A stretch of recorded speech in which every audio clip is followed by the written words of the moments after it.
Indonesia is known as the Emerald of the Equator, and Bali is known as the Island of Gods.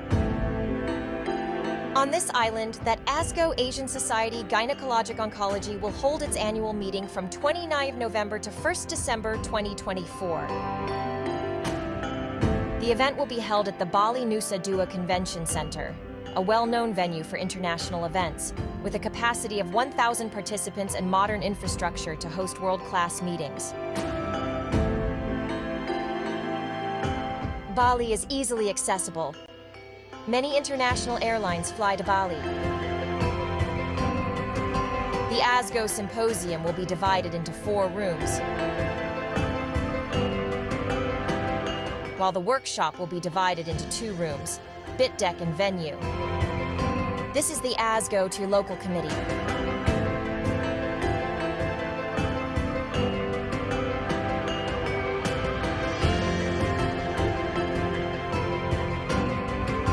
I'm Brahmana Skandar. On behalf of Indonesian Society Gynecologic Oncology, I would like to welcome all the ASGO members and all the gynecologists in Asia and in the world to come to Bali for attending ASGO meeting 2024 in Bali, Indonesia. We invite you for coming to Bali and joining ASGO 2024.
Assalamualaikum warahmatullahi wabarakatuh. Selamat sore dan selamat datang di ASOGI seri ke-135.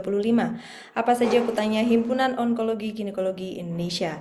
ASOGI merupakan webinar online series yang diselenggarakan oleh HOGI dan menjadi wadah diskusi seputar permasalahan dan kasus-kasus terkait onkologi ginekologi. Alhamdulillah, seperti hari Rabu sore biasanya bertemu kembali dengan saya Dr. Hoirunisa sebagai host yang akan menemani bincang sore kita tentunya bersama ASOGI. Dan tidak lupa serta tidak bosan saya mengucapkan terima kasih untuk rekan sejawat dokter, SPOK, ginekolog onkologis, serta para guru besar yang sudah meluangkan waktunya untuk secara konsisten mengikuti seri ASOGI dari minggu ke minggunya. Tentunya selama 60 menit ke depan, seperti biasanya kita akan berdiskusi dengan para narasumber yang sudah pakar di bidangnya. Dan sore hari ini sudah hadir di tengah-tengah kita 2 orang narasumber dan moderator yang akan berbagi update ilmunya bersama kita. Izinkan saya menyapa terlebih dahulu narasumber kita yang pertama, Dr. Kade Yudi Saspriyana, MBOPED Specialist Obstetric Gynecology Subspesialis Onkologi. Beliau merupakan konsultan onkologi ginekologi dari Fakultas Kedokteran Universitas Udayana. Selamat sore, Dr. Kade Yudi. Selamat sore, Dr. Nisa. Terima kasih. Terima kasih Dr. Kade Yudi atas berkenan hadirnya. Kemudian narasumber kita yang kedua, Dr. Rudi Gunawan, spesialis obstetrik ginekologi subspesialis onkologi DEMAS. Beliau merupakan konsultan onkologi ginekologi dari FKIK Universitas Jambi. Ya, ini kelihatannya Dr. Rudi sedang OTW join ya. Nanti kita sapa setelah beliau sudah join. Dan yang selanjutnya akan menjadi moderator memandu jalannya pemaparan dan diskusi adalah Profesor Dr. Andriono, spesialis obstetrik ginekologi subspesialis onkologi.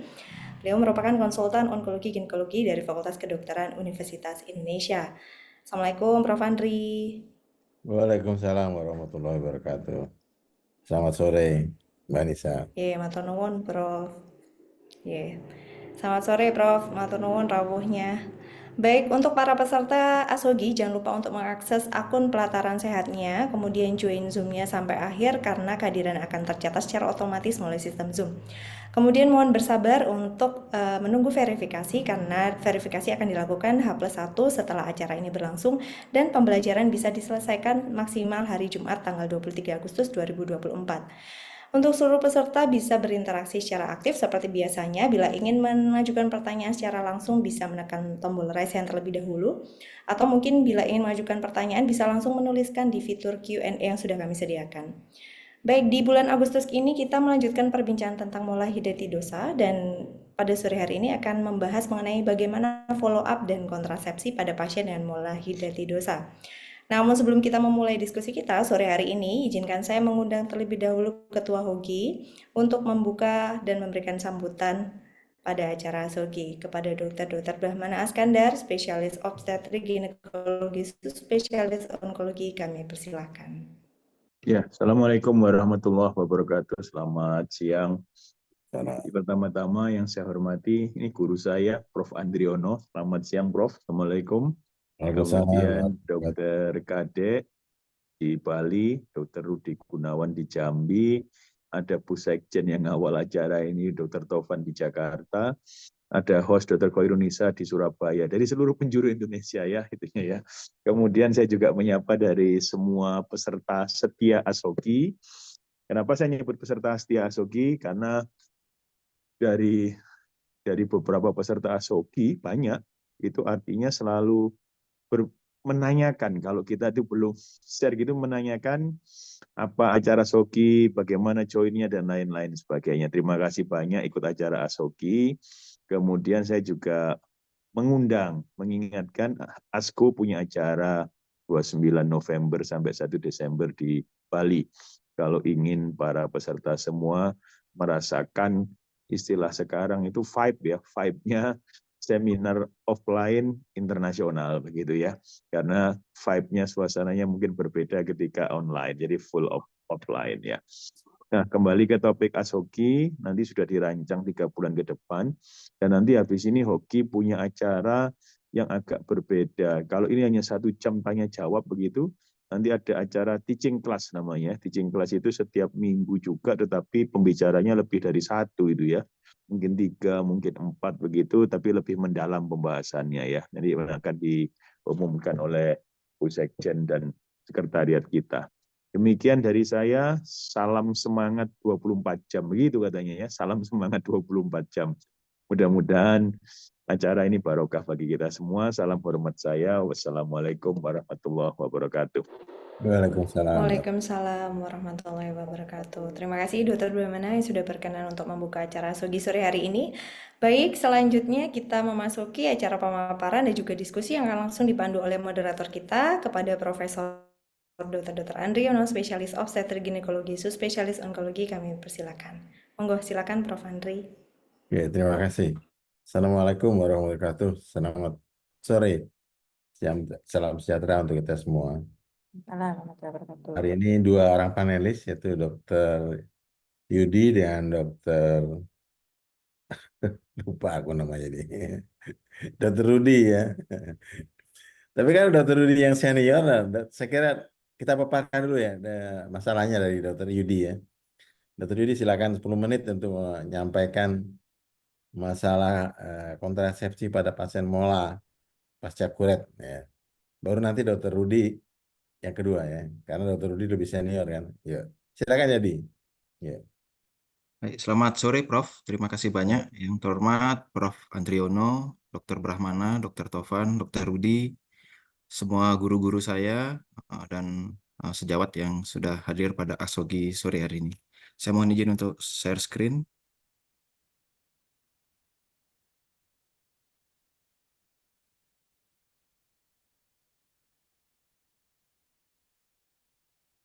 Jadi sebagai outline pada presentasi atau pemaparan, jadi saya yakin mengenai mola ini mungkin sudah sejawat sekalian sudah sangat paham, sudah sering menangani kasusnya, jadi mungkin sifatnya hanya untuk penyegaran atau refresh kembali. Kemudian mengenai bagaimana protokol pemeriksaan beta HCG, karena ini sering dilupakan pasca evakuasi mola. kemudian bagaimana interpretasi kita saat monitoring beta HCG ini, kemudian jika setelah selesai, jadi tidak berlanjut menjadi GTN, bagaimana dengan outcome atau luaran obstetri dan kemungkinan untuk berulangnya kehamilan mola ini. Setelah yang tidak kalah penting adalah bagaimana kontrasepsinya dan berapa lama pasien boleh hamil setelah dilakukannya evakuasi mola. Jadi secara gambaran, jadi bisa kita lihat, jadi mola hidatidosa merupakan grup dari penyakit yang diklasifikasi sebagai GTD atau Gestational Trophoblast Disease. Kemudian memiliki potensi untuk menginvasi uterus dan mengalami metastasis karena kita tahu bersama bahwa sel trophoblast ini highly proliferatif, sel cycle-nya berjalan begitu cepatnya sehingga kemungkinan ya untuk mengalami metastasis jauh ke paru, kemudian ke brain metastasis juga sangat tinggi. Kemudian terdeteksi dengan elevasi dari atau peningkatan dari beta HCG. Kemudian yang terpenting bahwa hidatidiform mole ini merupakan diagnosis yang berdasarkan histologi. Jadi berdasarkan spesimen uterus yang kita lakukan evakuasi. Kemudian kunci sukses penanganan mola hidatidosa ini adalah monitoring. Monitoring nanti kita lihat jadwalnya bagaimana. Itu sangat penting sekali karena seringkali pasca kita melakukan evakuasi melupakan kita mau apakan selanjutnya. Nah, ini hanya sekilas saja mengenai HCG. Jadi HCG dihasilkan pada trophoblast tisu, kemudian tipikalnya ditemukan pada embrio awal, ya berkaitan dengan untuk maintenance kehamilan pada trimester awal. Jadi merupakan suatu glikoprotein yang terdiri dari 2 subunit protein. Dan utamanya HCG ini di katabolisme di liver, jadi sekitar 20% diekskresi di urin. Oleh karena itu, kenapa kita bisa menilai konsentrasi di HCG ini selain dari serum juga dari urin. Jadi protokol untuk pemeriksaan beta HCG ini adalah setelah surgical treatment dari hidatidiform mole, baik itu evakuasi dan histerektomi. Seringkali pasca histerektomi dianggap dengan diangkatnya uterus sudah kita melakukan histerektomi total begitu, permasalahan selesai, sudah edukasi ke pasien, Bu, ini sudah aman, tidak perlu kontrol lagi. Nah, itu kadang-kadang terjadi miss sehingga ujung-ujungnya pasien datang 6 bulan, 12 bulan kemudian sudah dengan brain metastasis atau lung metastasis dan seterusnya.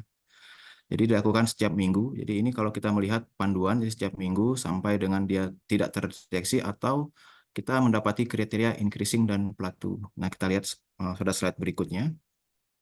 Jadi kalau kita bisa melihat secara skematis, kita membagi pertama, kita melihat apakah beta HCG level ini meningkat lebih dari 10% dari nilai sebelumnya selama periode 2 minggu, yakni pada hari pertama pasca evakuasi atau histerektomi hari ke-7 dan 14, atau tetap pada kisaran peningkatan tidak melebihi 10% pada pemantauan periode 3 minggu pada hari pertama, ke-7, 14, dan 21 pasca evakuasi. Jika terdapat kriteria ini, maka kita bisa menegakkan sebagai diagnosis GTN. Jadi kita melakukan evaluasi dan mengklasifikasi apakah termasuk low risk atau high risk GTN, dan dapat dilakukan pemberian kemoterapi sesuai dengan penilaian yang kita kerjakan. Jika ini tidak terjadi, hal ini tidak terjadi baik yang increase maupun plateau, jadi kita lihat apakah HCG progresif menurun lebih dari 10% lebih dari penilaian 4 kali selama periode 3 minggu. Jadi selanjutnya kalau dia tidak, jadi kita lanjutkan monitoring beta HCG tiap minggu sampai kita bisa mendapatkan kriteria apakah dia menurun, meningkat, atau plateau. Sedangkan jika terdapat ya, jadi dia menurun lebih dari 10%, jadi kita lakukan monitoring beta HCG secara mingguan. Jadi sampai dengan tidak terdeteksi, kalau dia complete mole, jadi hasil PA-nya itu sebuah complete mole, jadi kita lakukan pemantauan tiap bulan selama 3 bulan. Jika dia partial mole, cukup kita pantau sebulan kemudian. Sampai dengan dia tidak terdeteksi, jika tidak terdeteksi juga, jadi kita lakukan discontinue. Jadi pasien dapat hamil. Nanti kita lihat slide berikutnya. Jadi inilah kategori, jadi decreasing atau undetectable, kemudian increasing, plateau. Jadi yang kita lihat adalah yang pada box merah di tengah ini. Jadi yang disebut sebagai increasing itu terdapat peningkatan lebih dari 10% tiga nilai beta HCG pada periode paling tidak 2 minggu. Jadi kalau seperti ini terdapat memenuhi kriteria ini kita sebut sebagai postmolar GTN. Jadi harus kita perhatikan betul ketika kita melakukan pemantauan pada pasca evakuasi atau histerektomi pada kasus mola hidatidosa. Selanjutnya, bagaimana peluang untuk terjadinya GTN setelah molar pregnancy. Jadi setelah complete mole, peluang untuk menjadi GTN sekitar 15-20%. Dipengaruhi juga dengan ukuran uterus yang lebih besar dari usia kehamilan, kadar beta HCG yang lebih dari 100.000, kemudian terdapat kista tekal lutein dengan diameter lebih dari 6 cm, kemudian kita sebut sebagai high risk GTN, jadi peluangnya untuk menjadi GTN sangat besar. Kemudian apabila pasien usia 40 tahun, kemudian beta HCG-nya lebih dari 175.000, diklasifikasikan sebagai ultra high risk group. Pasca partial mole, jadi risiko untuk develop menjadi GTN itu lebih rendah, sekitar 1 sampai dengan 5%. Selanjutnya, bagaimana dengan kehamilan pasca evakuasi mola ini? Jadi saya kutip dari data New England Tropoblastic Center data yang dikumpulkan periode tahun 65 sampai dengan 2013, terdapat 2.432 kasus. Jadi pasca complete mole 68,4% bisa melahirkan TEM, sedangkan pada partial mole sekitar 72,8% dan seterusnya. Jadi secara data yang ada, jadi data ini dikumpulkan secara retrospektif, tidak artinya secara garis besar tidak mengganggu atau menghalangi fungsi fertilitas pasca apabila kita betul-betul memantau melakukan monitoring yang baik. Kata kuncinya adalah di monitoring.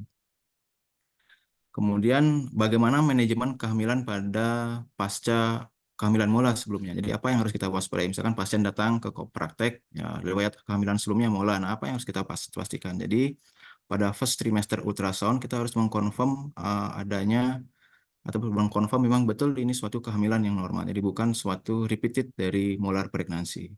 Kemudian setelah pasca persalinan, entah itu spontan atau seksio, jadi kita mengevaluasi spesimen dari plasentanya dan kita mengirimkan beberapa bagian dari plasenta ini untuk diperiksakan histologi. Jadi untuk mengevaluasi apakah terdapat secara mikroskopik mengarah ke GTN nantinya.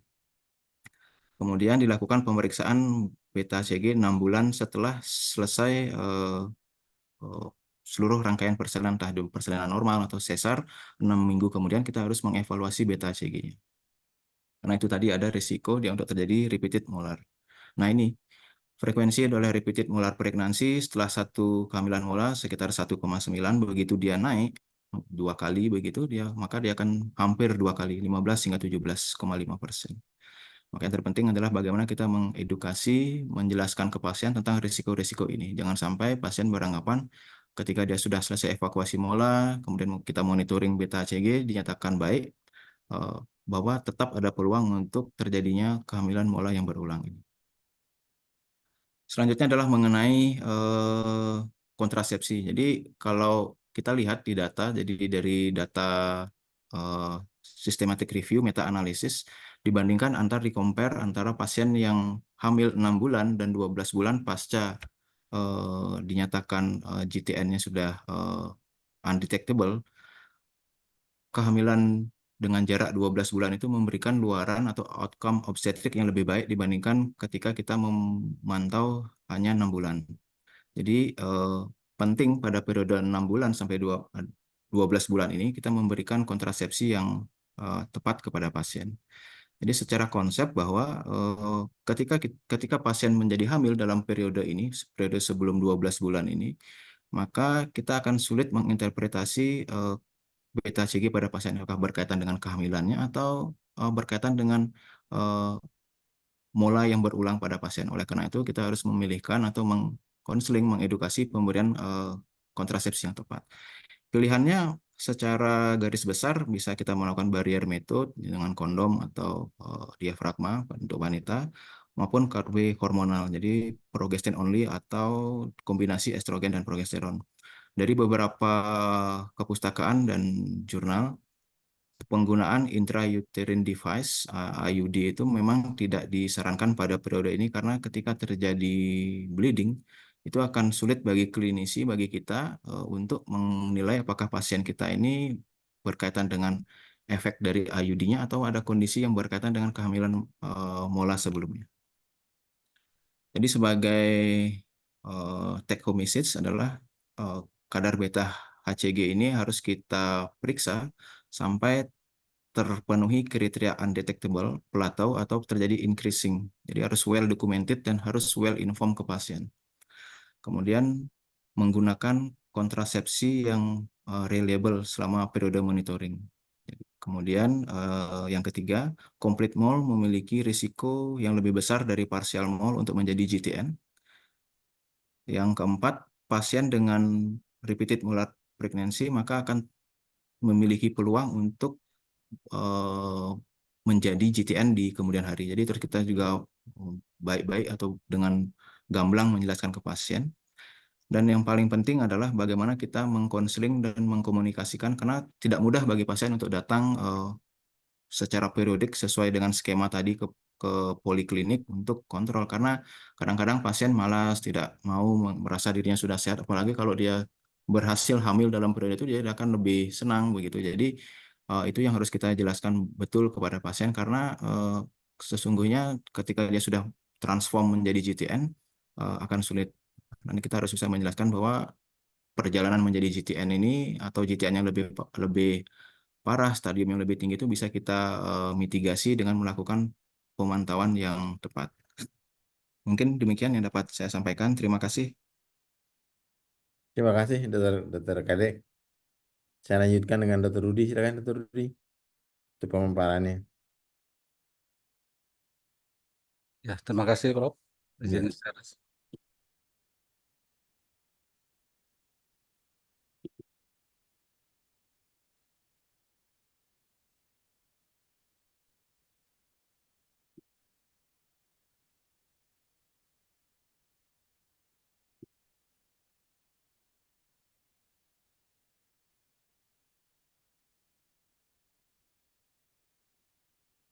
Ya,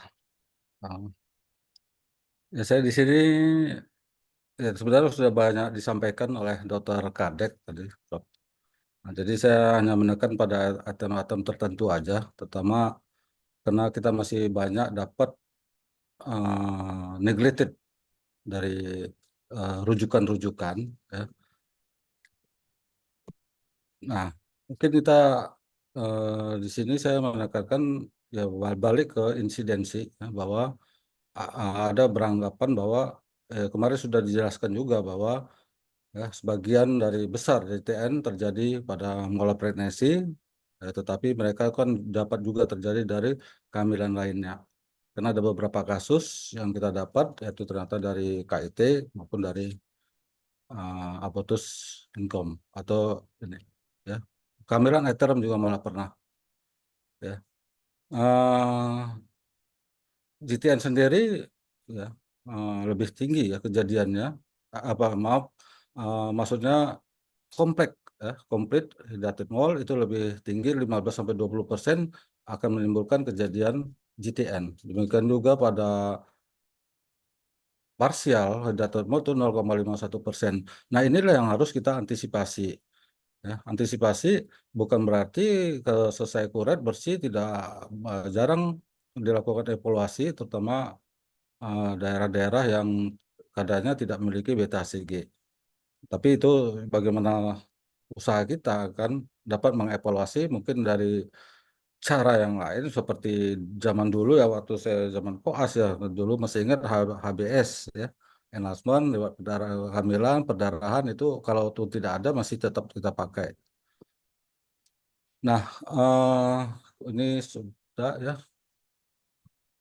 Nah di sini saya mau menekan sini Pak.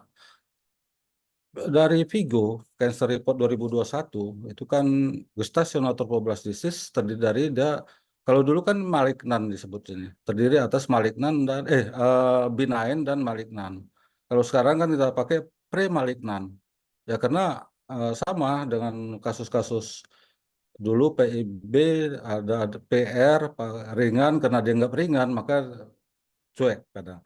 Nah, dulu dianggap benign, maka tidak mungkin dia akan terjadi itu. Jadi itu salah satu warning sebenarnya ini, ya. Kenapa kita sebut sekarang premalignan, tidak lagi benign, ya.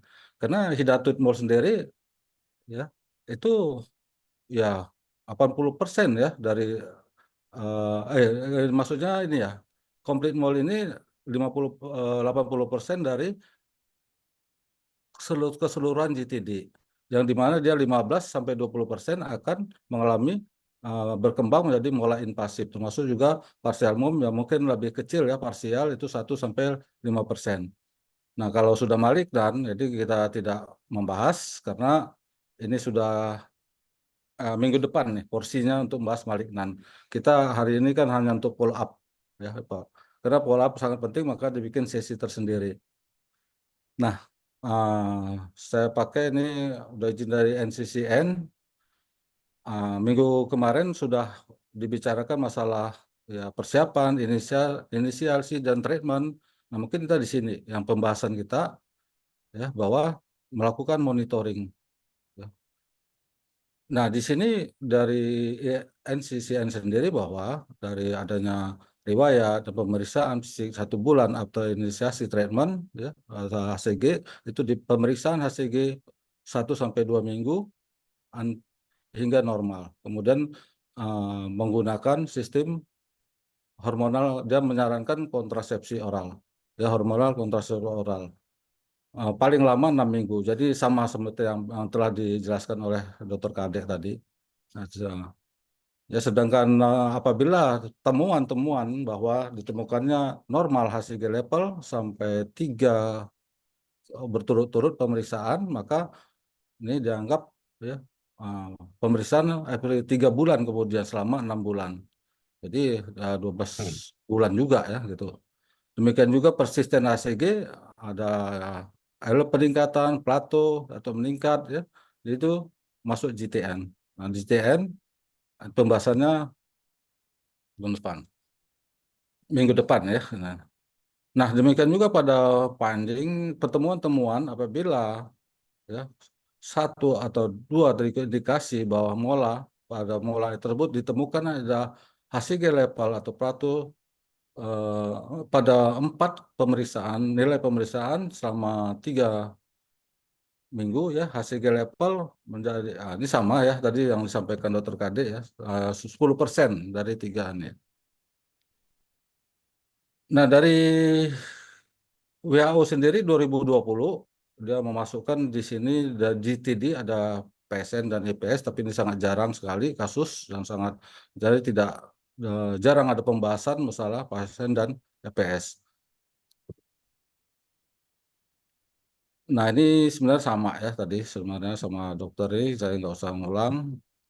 Ini contoh kurva. Kalau kita membuat satu kurva, ya kalau di beberapa negara ada dia apa namanya seperti yang di HP ya, aplikasi ya, yang ngisi-ngisi itu nanti ada keluar dia kurva ini. Nah, seperti ini kalau kita lihat postmolar evacuation ya partial mode itu biasanya lebih cepat memang ya dibandingkan complete molar. Dia lebih cepat. Pada beberapa penelitian ya. Nah, di sini juga kadar normal ya, dia di bawah 10, 5 ya. Biasanya rata-rata 8-12 minggu sampai normal kalau tidak ada. Nah, untuk kontrasepsi pasca evakuasi, nah, Ini dulu. sebenarnya sebenarnya semuanya itu kontrasepsi bisa loh, termasuk IUD sendiri kan, teman. IUD cenderung sebenarnya itu karena ya seperti yang disampaikan oleh Dr. Kadek atau juga takut sangat lunak, perforasi kan itu. Nah, sementara kalau kondom sendiri ada beberapa yang tidak menganjurkan karena semata-mata faktor ininya keberhasilannya aja sih. Kondom dikaitkan dengan tingkat gagal kontrasepsi itu sebesar 18%. Hanya di situ aja karena tingkat kegagalannya. Karena yang paling diutamakan di sini adalah kontrasepsi, bagaimana dia tidak hamil sementara. Dan pilihan utama itu adalah hormonal kontrasepsi oral karena dia memang efektivitasnya lebih baik, tidak mengganggu pola hormonal juga dia ini cepat pulih kesuburannya kembali dibandingkan suntik ya oral lebih cepat. Makanya pilihan yang paling terbanyak adalah oral kontrasepsi kombinasi. Ya saya rasa itu aja lah dok. Karena semua sudah dijelaskan oleh Dokter Kade, supaya kita diskusi aja nanti lebih baik. Ya, Prof. Demikian aja, Prof. Oke, terima kasih Dr. Rudi lah paparannya tentang mola diatirosa. Baik, saya buka untuk Q&A. Sudah ada pertanyaan satu ini.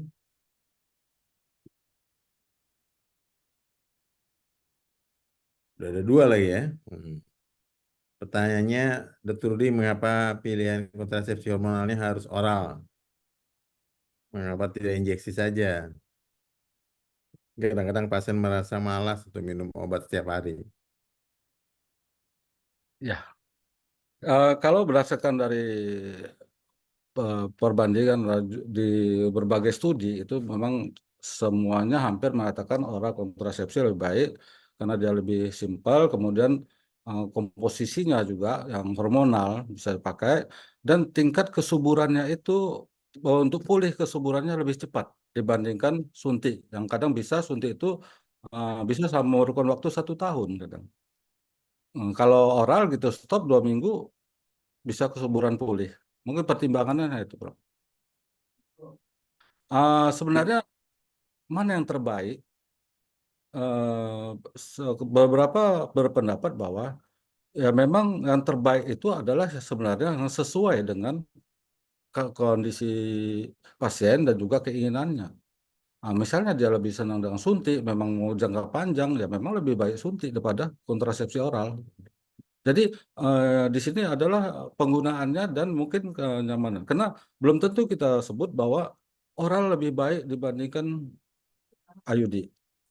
Pada kasus-kasus tidak ada mola sendiri, ada orang menggunakan oral ternyata bleeding-bleeding. Dia cocoknya justru suntik. Ada orang yang justru suntik, bleeding-bleeding terus, cocoknya di oral. Kan. Jadi itu semua ya tergantung dari penilaian dan kondisi pemeriksaan. Itulah mau perlunya adanya konseling menurut saya tadi. Sebelum gitu evakuasi kita ada konseling, menanyakan riwayat sebelumnya. Baru kemudian kalau memang belum pernah ada KB, ya kita yang simpelnya kita tawarkan sebagaimana ini. Nah, disesuaikan lagi keadaan dari pasien sendiri. Apa memungkinkan dia rajin atau suntik gitu. Tergantung sih dok pilihan. Tapi semuanya berpendapat semua aman. Terima kasih. Dr. Kadek, mungkin ada pendapat? Terima kasih, Prof.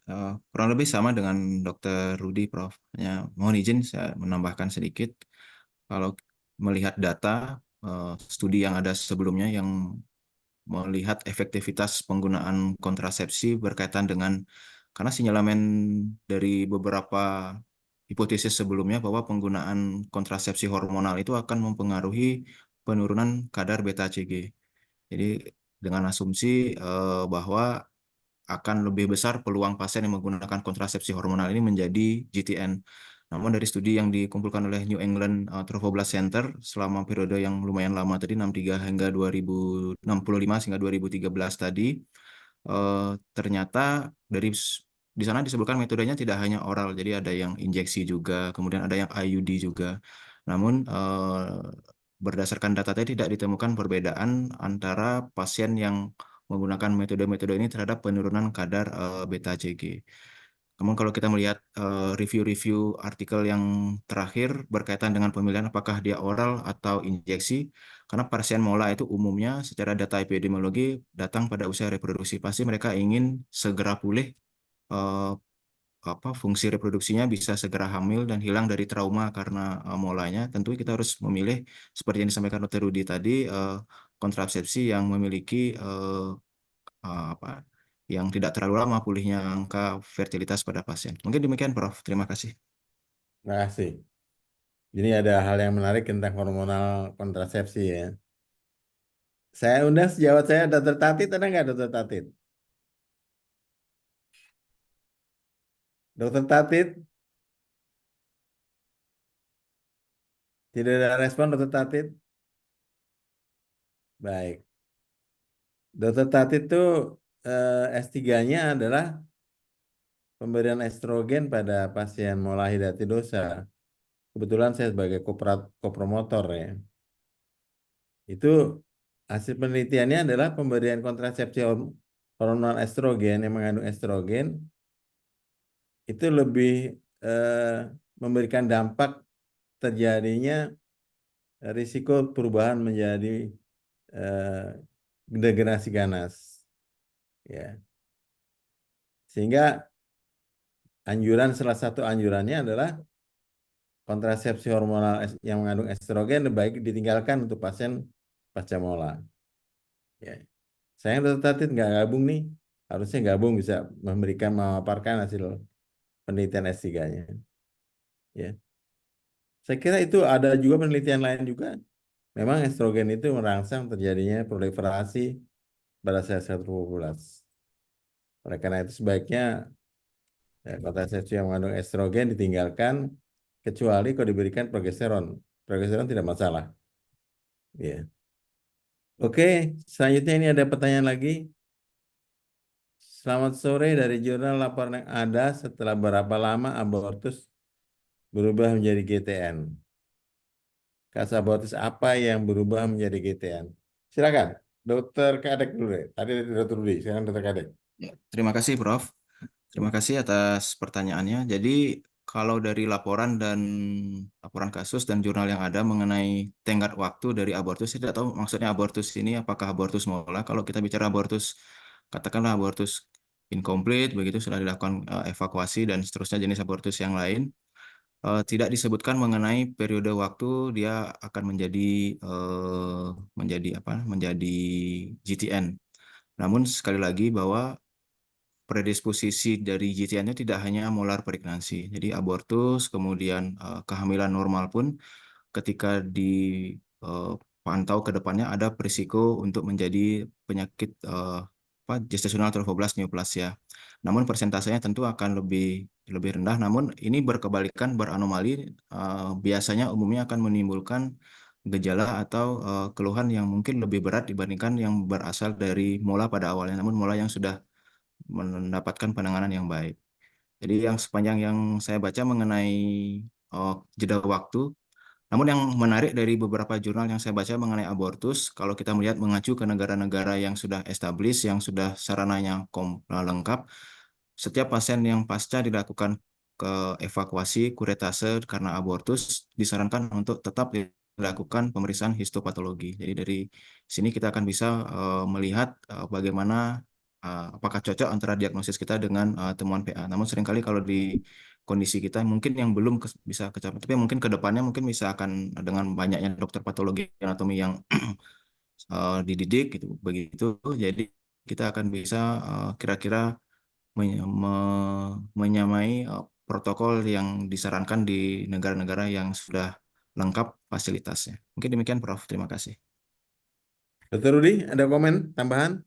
Ya, sebenarnya dari semua kehamilan maupun semua abortus, bahkan kehamilan aterem sendiri bisa menyebabkan JTN. Karena ada beberapa kasus, tapi kasusnya sangat rendah. Dan kapan waktunya, itu juga belum bisa diprediksi. Karena saya ada jurnal juga baca bahwa dari kehamilan aterem, kemudian timbul tadi uh, jadi premalignan malah jadi GTN. Bahkan dari KIT juga paling sering. Tapi ada sih presentasi-presentasinya itu. Tapi sangat jarang sekali itu. Nah, tapi kalau ditanya bisa dari semua kehamilan kalau di sini. Demikian. Oke. Sebagai patokan ya, kalau perubahan dari kehamilan atau abortus atau partus normal, spontan aterem, itu larinya ke koreosea. bukan ke mola, Iya, bukan pos GTD mola ya, kelompok yang demikian. GTD itu. Tapi itu kode karsinoma. Ya, Dan kode karsinoma itu biasanya terjadi di atas 6 bulan. Ya, di atas terjadi 6 bulan. Jadi kalau misalkan abortus sekarang, dia akan muncul untuk menjadi kode CA itu di atas 6 bulan. Kalau kehamilan pun begitu. Jadi kalau terjadi perdarahan dan dia nasa perdarahan tanpa ada yang lain-lain, ada perdarahan tapi terjadinya di atas 6 bulan, hati-hati kemungkinannya kode CA. Dan kode CA itu prognosisnya relatif buruk ya. Jadi hati-hati sekali kalau mau berikan kemo langsung kombinasi. Oke, terima kasih. Ini ada lagi pertanyaan dari Dharma Yosua Sardol Simarmata. Selamat sore dokter, mohon izin bertanya. Untuk pemeriksaan beta HCG, apabila setelah pemeriksaan hingga beberapa tahun dengan kadar beta HCG yang normal, kemudian meningkat kembali, bagaimana tahapan untuk evaluasi pemeriksaannya? Apakah tetap diulang setiap tahun atau kembali diulang 3 kali pemeriksaan tiap minggunya? Ini pasca mola ya pertanyaannya ya. Ya, Dokter Simarmata, berapa lama pemeriksaan beta HCG setelah kuretase sehingga dikatakan sudah aman? Hal apa yang menyebabkan peningkatan beta HCG kembali padahal sudah sangat turun, sempat turun normal. Betul, Dokter Simarmata ya. Ini pasca mola ya, bukan pasca abortus atau pasca persalinan. Dokter Rudi, silakan Dokter Rudi. ya sebagai yang menjelaskan tadi itu paling cepat itu tadi bisa sampai 48 sampai itu. Tapi rata-rata kita kan 12 bulan dinyatakan aman gitu. Kalau dia paling lama gitu. Nah, makanya dikatakan bahwa GTN adalah satu-satunya kanker yang bisa mudah sangat sembuh dan sangat sensitif dengan kemo tadi itu. Ya, tergantung evaluasi tadi yang disampaikan oleh Dr. Kade tadi. Ya, kan ada temuan seperti saya share screen tadi. Ya, yang jelas kalau yang tercepat tadi kan kita evaluasi bisa pertama dari itu eh, tiap seminggu atau 2 minggu kalau dari CNN. Tapi kalau kita biasanya 2 minggu karena kalau 1 minggu itu terlalu cepat itunya mengingat kos biaya juga. Nah, kalau Ini pasca mola ya Dokter Rudi ya. iya pasca mola dong. Ya, oke. Ah, Dokter Kadek, ya silakan. kalau pasca mola kan 1 sampai 2 minggu tuh. Berturut-turut 2 kali 3 kali. Ya kalau saya sih menganut eh, 2 kali baru nanti ditambah per 3 bulan. Per 3 bulan selama 6 bulan kan gitu. Kalau ininya. Jadi jatuhnya kan 12 minggu. Nah kalau nanti ada ini, kalau dari apa tadi, dia ditambah 6 sampai 6 bulan dari ini pertama negatif kalau nggak salah ya Dokter Kadek. Kalau tadi kan dari pertama dari awal evakuasi kan gitu. Ya. Tapi Oke. rata-rata tetap 12 bulan sih dok. Makanya kita katakan itu sudah aman. Saya sendiri kalau sudah setahun ya nggak pernah lagi kontrol. Dok. Kadang malah 6 bulan udah bisa hamil. Kan. Kalau sudah negatif pada bulan keempat dua kali berturut-turut dia malah ini. Apalagi kita kan nggak membicarakan GTN. Dok. Kalau GTN kan nunggu 2 kali kemo ini baru nambah lagi kan gitu. Ini kita cuman evaluasi sampai negatif ya gitu aja. Iya. Hmm. Dokter Kadek, ada tambahan?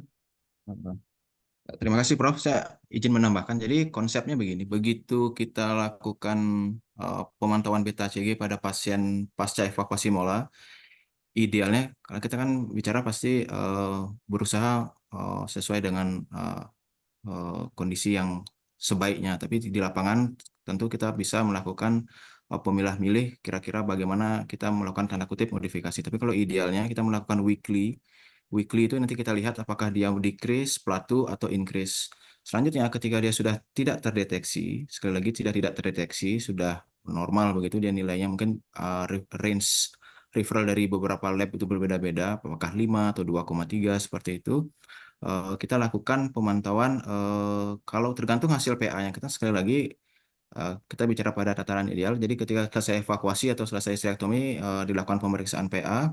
Jika dia complete mole setelah normal ini kita lakukan pemeriksaan tiap bulan selama 3 bulan. Kalau dia partial mole kita lakukan 1 bulan kemudian. Dan sesudah itu dari panduan-panduan yang ada tidak dilakukan artinya pengecekan beta HCG secara serial lagi. Jadi kita menyarankan yaitu untuk seperti tadi pasien menggunakan kontrasepsi ketika dia hamil kita betul-betul harus mengevaluasi pada trimester pertama apakah ini bukan mola yang berulang atau kehamilan yang normal. Itu untuk pertanyaan yang pertama. Kemudian berapa lama pemeriksaan beta HCG setelah kuretase sehingga dikatakan aman? Aman ini mungkin maksudnya mencapai nilai normal. Jadi kalau kita seperti yang saya sampaikan tadi, kalau bicara nilai normal, tentu kita harus menilai dari kadar beta HCG dari serum. Kita lihat ya decreasing-nya seperti apa. Itu akan berbeda-beda. Jadi kita lihat lagi features pasien ini apakah dia high risk GTN, high risk untuk menjadi DVN, apalagi ultra high risk. Kalau kita sudah melihat kadar beta HCG di atas 100.000, usianya sudah di atas 40 tahun, ada kista tekalutin, mungkin kita tidak perlu sampai menunggu berlarut-larut. Jadi ketika kita sudah melihat ya kira-kira ini plateau, kita sudah bisa memberikan terapi yang kemoterapi yang sesuai pada pasien karena sangat kecil peluangnya untuk bisa kembali normal. Kemudian hal apa yang menyebabkan peningkatan beta HCG kembali padahal sudah sempat turun? Kembali lagi kepada behavior atau sel dari sel. Biasanya dari studi literatur itu kalau dia complete mole itu kemungkinan dia mengalami repeat molar pregnancy itu lebih tinggi dibandingkan yang partial mole karena secara kondisi ya complete mole dia jaringan molanya itu tentu lebih banyak dan sel-sel yang berproliferasi juga trofoblast yang tersisa yang mungkin masih berada di darah itu yang dia kembali aktif itu juga memiliki peluang yang sangat tinggi. Mengenai waktu dikatakan bahwa cut off-nya adalah 6 bulan. Jadi begitu dia bisa melewati 6 bulan itu biasanya untuk repeated molar pregnancy juga sangat rendah. Demikian Prof, terima kasih. Mohon maaf kalau ada yang kurang. Terima kasih Dokter Kadek. Kalau di literatur kita lihat bahwa skala beta HCG pada molar tinggi begitu dilakukan evakuasi akan yang menurun. Dan menurun dalam waktu kira-kira tadi seperti dokter dikatakan antara 12 minggu dan 14 minggu. Normal. Kalau di atas 12 minggu atau di atas 14 minggu berarti jadi GTN.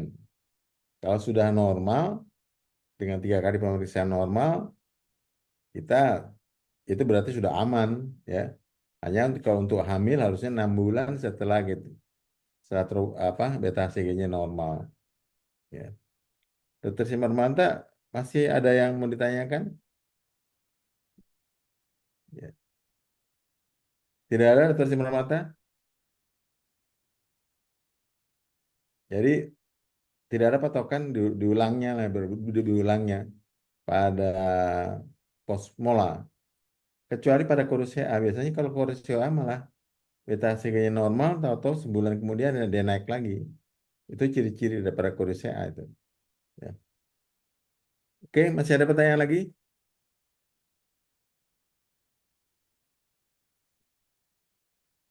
Dokter Tatit yang gabung belum Dokter Tatit? Sayang Dokter Tatit ya. Nah ini Prof, saya mumpung nih Prof, Hmm. konsultasi. 3 minggu kemarin saya tuh ada operasi dengan ovarium ya, ovarium tuh kan. Cuman hasil PA-nya koriokarsinoma. Bisa. Bisa. Karsinoma primer itu. Jadi Riwayat apa nggak ada tuh kehamilan apa. itu Malah berasal dari teratoma. hmm, Teratoma komponen yang berubah menjadi ganas adalah komponen koriokarsinoma. Ya. Dan biasanya beta HCG-nya tertinggi juga itu. nah dengan si ovarium dan hasil PA-nya koriokarsinoma berarti kita masuk terapi apa untuk GTN berarti nggak masuk di kita kan kabupaten sama itu Pak Taksel. Tahunya kalau Ya, daerah BPJS kan harus itu aja tuh, nggak ada boleh lewat dari dua itu. Nah dengan udah terapinya menyimpang dari bisa. itu udah sulit. Hmm. Terapinya bisa mengikuti GTN, karsinoma, seperti MTX sama etoposit, ya. Nggak boleh single dose, ada double, ada kombinasi. Atau Hanya dia itu pakai poset terapi dokter. teratoma malignan, ya. Hmm. Karena ini sel ovarium yang menjadi ganasnya teratomanya, ya. Jadi bisa bisa dua, silakan mau pakai pilih yang mana. Ya. Ya, Dok. Ada lagi?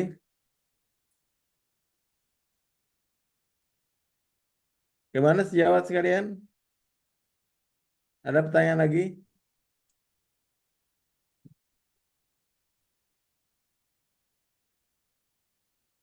Kalau tidak ada pertanyaan lagi, saya lempar ke moderator, ke panitia. Terima kasih kepada Dr. Rudi, Dr. Kadek yang sudah sebagai panelis hari ini. Ya. Dan mudah-mudahan apa yang kita bicarakan ini bermanfaat buat kita semua, ya, dalam meningkatkan kualitas reproduksi pada pasien-pasien kita. Mbak Nisa, saya kembalikan ke Mbak Nisa. Sudah nggak ada pertanyaan lagi nih. Baik, Prof. Terima kasih, Terima Prof. kasih. Mungkin sedikit closing statement mungkin, Prof, dari masing-masing narasumber untuk Ya, menutup. Boleh dari Dr. Rudi dan Dr. Kade mungkin. Dr. Kadek dulu yang mudahan. Ya, Ada statementnya nggak, dokter? ya, Apa harus pergi ke Bali gitu mau melihat pasien mola gitu? ya, terima kasih Prof. Jadi izin Prof. Dr. Rudi. Jadi menurut saya yang pertama kalau kita berhadapan dengan mola, yang terpenting kita bisa mendiagnosis dengan baik. Jadi kita tidak misdiagnosis. Jadi sebenarnya mola tapi terlewati. Yang kedua, ketika sudah dilakukan evakuasi, entah dengan suction kuret atau dengan histerektomi begitu, terpenting yang betul-betul kita harus rewel gitu dalam tanda kutip kepada pasien kita adalah pentingnya monitoring, Monitoring. monitoring datang. Nah, kita pahami bersama kalau lihat Indonesia geografisnya sangat luas, kepulauan, archipelago, bukan hal yang mudah untuk mengkonseling, mengeduket pasien kita. Tapi di sanalah tantangannya, challenging kita. Karena sekali lagi, ketika kita bisa menemukan pasien sebelum dia betul-betul GTN yang high risk, kita bisa men-treatnya, melakukan penanganan yang baik. Karena sangat curable. Artinya bukan curable, artinya peluang dia untuk hamil, even dia menjadi GTN itu sangat besar. Peluang dia untuk pulihnya fertilitasnya sangat besar. Jadi pentingnya melakukan monitoring. Dan ketiga adalah komunikasi. Karena seringkali kita paham, kita semua dokter-dokter sekalian, mungkin pasiennya banyak, kadang-kadang komunikasi yang mendetail terhadap pasien mola ini seringkali terlewati. Sehingga pasien acap kali datang dengan kondisi yang sudah brain meta dan seterusnya. Dan itu sangat disayangkan. Mungkin itu Prof. Terima kasih Terima Prof. kasih. Dr. Rudi. Ya, terima kasih, Prof. Nah, yang perlu kita ini kan sekarang, yang tekankan sekarang adalah bahwa jangan menjadikan histerektomi yang utama, apalagi awal masih muda, masih reproduksi yang masih baik, ya. Apalagi masih menginginkan fertilitas, pengen punya anak. Jadi alasan perdarahan hebat sangat besar sekali itu nggak bisa diterima sebenarnya. Karena bagaimanapun tetap harus dipertahankan bagi yang menginginkan. Karena dia sangat, ya dibilang dokter Karitaya sangat curable kan, hampir mendekati 100% walaupun dia tetap jadi GTN, bahkan sudah metastase pun masih sangat respon gitu. Jadi kasihan kalau terbuang dengan bahkan mohon maaf kadang kita ada baru ketemu udah diangkat rahim, sudah ini rahimnya meninggal. Ternyata sudah metastase ke otak. Itu tadi, karena menganggap dengan angka rahim selesai semua penyakit. nggak ada. Nggak akan mungkin timbul karena induknya sudah gitu. Jadi itu pendapat yang salah kan gitu. Jadi mungkin saya menekankan di situ aja bahwa hysterektomi bukan pilihan utama kan gitu. Kecuali ya tadi ada perkecualian misalnya tidak menginginkan reproduksi, usia udah lebih dari 40 tahun. Karena saya pernah menemukan usia 51 tahun mulai detosa. Nah, mungkin ya kondisi-kondisi itu udah bisa kan gitu. Mungkin demikian aja sih, Prof. Oke, terima kasih, Dr. Rudi. Memang betul ya. Jadi jangan main histerektomi karena penelitian almarhum Dr. Rustam tuh pasien dilakukan histerektomi pada pasca mola itu risiko menjadi persistennya sama dengan yang tidak dilakukan histerektomi. Ya. Oleh karena itu, yang penting seperti Dr. Kadek bilang monitoring. Monitoring begitu ada peningkatan langsung diterapi. Ya. Ya. Monitoringnya betah ada peningkatan, ada plato aja udah langsung di treatment aja. Dan mulai persisten mol ini sangat responsif dengan kemoterapi. Ya, seperti dikatakan Dr. Rudi, sini itu 100% kemungkinan mendekati 100%, pada penelitiannya Dr. Dario itu 100% memang pasien-pasien kita di Cipto tidak ada yang meninggal karena persisten mol. Saya ingatkan lagi hasil penelitian yang kita lakukan, ya, mulai detosa itu penyebabnya adalah salah satunya ada defisiensi vitamin A ya. Oleh karena itu pada pasien-pasien yang akan hamil, sebelum hamil kalau mau diberikan vitamin A supaya dia kadar vitamin A-nya normal. Ya, jadi dia bisa mencegah terjadi mola. Dan kalau terjadi mola, mencegah untuk terjadinya persisten, kita bisa berikan vitamin A dengan dosis 200.000 unit per hari sampai beta HCG-nya normal. Itu hasil penelitian S3. Saya kira demikian. Mbak, terima kasih. Baik, Prof. Baik, terima kasih, luar biasa kami ucapkan terima kasih banyak dan apresiasi setinggi-tingginya untuk para narasumber dan juga moderator. Matur nuwun Prof. Andri Yono, Dr. Rudi terima kasih, Dr. Kade terima kasih. Dan untuk akses pelataran sehat akan dibuka 1 hari setelah pelaksanaan ASHOGI, jadi mohon bersabar ditunggu, kemudian mengecek secara berkala, kemudian menyelesaikan pembelajaran maksimal hari Jumat, tanggal 23 Agustus 2024. Baik, alhamdulillah sudah lengkap dan komprehensif sekali pembahasan kita sore hari ini tentang follow up dan kontrasepsi pada mola hidatidosa. Semoga pertanyaan yang mungkin belum sempat terjawab di minggu lalu bisa terjawab ya di sore ini. Dan semoga apa yang kita diskusikan sore hari ini memberikan banyak manfaat untuk kita semua. Baik, kembali saya menginfokan bahwa tanggal 28 November sampai 1 Desember 2024, HOGI akan menjadi tuan rumah ASGO Meeting 2024 yang akan diselenggarakan di Bali. Akan ada simposium internasional dan juga ada 7 workshop dengan masing-masing SKP sekitar 24 SKP dan juga simposiumnya dengan 30 SKP Kemenkes, di mana registrasi masih bisa dilakukan dan abstrak submission masih dibuka sampai akhir September. Info lengkap bisa diakses melalui website www.asgo2024bali.org. Baik, jangan khawatir untuk yang ketinggalan join ASHOGI sore hari ini, dari awal bisa mengakses full videonya di YouTube ASHOGI, begitu juga dengan seri-seri yang sebelumnya.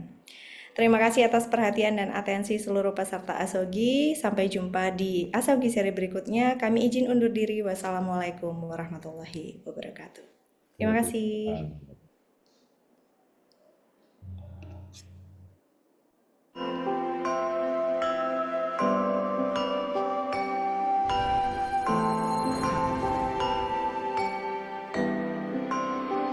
Indonesia is known as the Emerald of the Equator,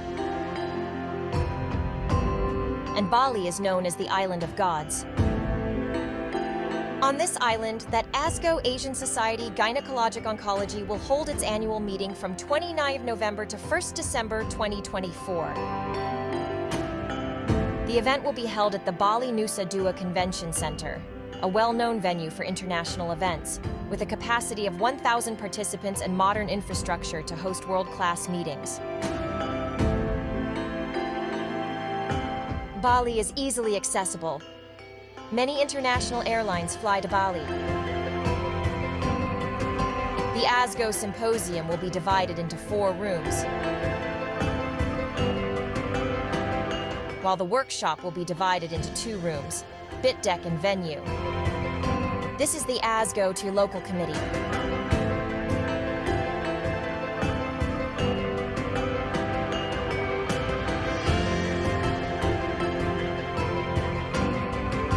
I'm Brahmana Iskandar. On behalf of Indonesian Society Gynecologic Oncology, I would like to welcome all the ASGO members and all the gynecologists in Asia and in the world to come to Bali for attending ASGO meeting 2024 in Bali, Indonesia.